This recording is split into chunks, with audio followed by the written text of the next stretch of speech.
Hello students, good morning. Class 7th Hindi first 3rd chapter 2nd lecture. चलिए बेटा chapter शुरू करते हैं। आपने न्यू की ईट के बारे में फर्स्ट लेक्चर में पढ़ा था। अब चलिए आगे पढ़ते हैं। हाँ, शहादत और मौन मूक समाज की आधारशिला यही होती है। ईसा की शहादत ने ईसाई धर्म को अमर बना दिया, आप कह लीजिए, किंतु मेरी समझ में ईसाई धर्म को अमर बनाना उन लोगों ने जिन्होंने उस धर्म के प्रचार में अपने को अनाम उत्सर्ग कर दिया। उसमें से कितने जिंदा जलाए गए, कितने सूली पर चढ़ाए गए और कितने वन वन की खाक छानते जंगली जानवरों के शिकार हुए और कितने उससे ही भयानक भूख प्यास के शिकार हुए।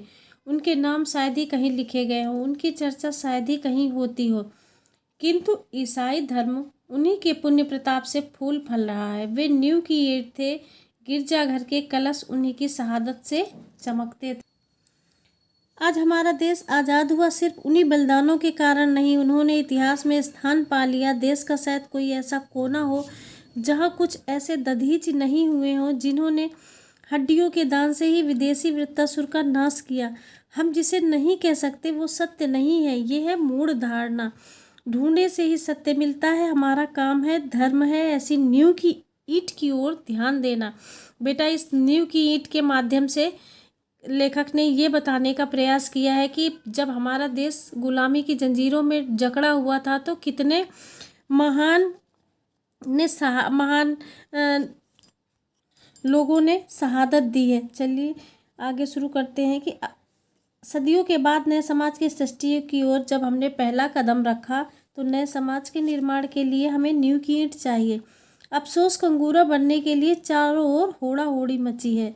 न्यू की ईंट बनने की कामना लुप्त होती जा रही है। 7 लाख गांवों का नव निर्माण, हजारों शहरों और कारखानों का नव निर्माण, कोई शासक इसे संभव नहीं कर सकता। ज़रूरत है ऐसे नौजवानों की जो इस काम में अपने को चुपचाप खपा दें, जो एक नई प्रेरणा से अनुप्राणित हो और नई चेतना से अभिभूत हो, शाबाशियों से दूर हो, दलबंदियों से अलग हो, जिसमें कंगूरा बनने की कामना ना हो, कलश कहलाने की जिसमें वासना ना हो, सभी कामनाओं और सभी वासनाओं से दूर हो और उदय के लिए आतुर हमारा भारत, हमारा समाज चिल्ला रहा है। हमारी न्यू की ईट किधर है? देश के नौजवानों को ये चुनौती है। अब बेटा आपका ये लेक्चर फिनिश हुआ, आप लोग अपना होमवर्क नोट कीजिए। जी आपका होमवर्क है, ये आपको बुक में ही करना है। टिक दी करेक्ट है, आपको करेक्ट आंसर पे करेक्ट का टिक लगाना है। ठोस सत्य क्या सदा क्या होता है? शिवम।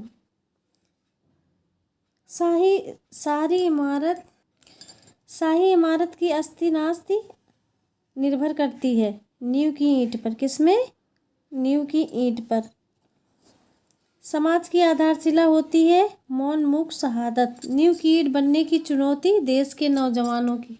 ये बेटा मौखिक क्वेश्चन है, ये आपको बुक में ही फिल करना है और बुक 1 वर्ड आंसर है। नींव की ईंट के लेखक कौन है? तो रामबख्श बेनीपुरी जी। दुनिया क्या देखती है? चमक दमक। सुंदर सृष्टि क्या खोजती है? बलिदान। सुंदर समाज कैसे बनेगा? देश के नौजवानों से। ठीक है, अब ये सही शब्द के द्वारा रिक्त स्थान भरना है। कठोरता और भद्दापन साथ साथ जमा करते हैं। दुनिया चमक दमक देखती है, ऊपर का आवरण देखती है। इमारत की पायदारी उसकी नींव पर निर्भर होती है और ईसा की शहादत में ईसाई धर्म को अमर बना दिया। कंगूरा बनने के लिए चारों ओर होड़ा होड़ी मची है और नींव की ईंट की कामना लुप्त होती जा रही है। अब आपका ये लेक्चर यहीं तक, अगला लेक्चर कल पढ़िएगा। Thank you class.